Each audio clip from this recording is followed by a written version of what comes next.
नमोदेश माऊली हो. जय श्रीराम.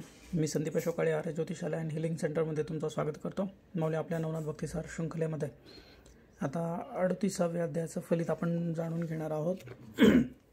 मालीचा 38व्या अध्यायामध्ये तुम्ही बघू शकता चरपटीनाथांचा जन्म झालेला आहे.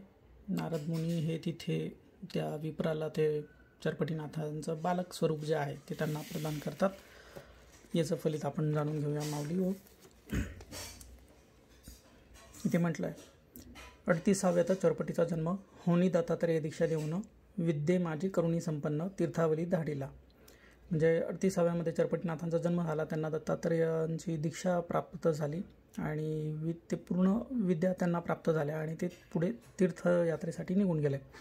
तरी ती कथा सुरस श्रवण पठण होता त्यास हिवताप मधुरा नवज्वरास शांती होईल सर्वस्वी. म्हणजे या कथेचं नित्य श्रवण पठण केलं असता जर कोणाला हिवताप वगैरे झाला असेल, मधुरा झाला असेल किंवा 9 प्रकारचे ताप झाले असेल, नवज्वर त्याला म्हणतात, तर त्या सर्व अशा व्याधींमध्ये या अध्यायाच्या श्रवण पठणाने नक्कीच त्याचं त्या आजारांचं निदान होऊन जातं. शेवटी वैद्यकीय उपचार आणि औषधी हे त्यांचं काम करतीलच, पण सोबत ह्या अध्यायाचं सुद्धा फलित खूप चांगलं आहे अशा बाबतीमध्ये. तर माऊली हो, भेटूया आपण उद्याच्या 39व्या अध्यायाच्या फलितामध्ये. तोपर्यंत नमो आदेश. जय श्रीराम.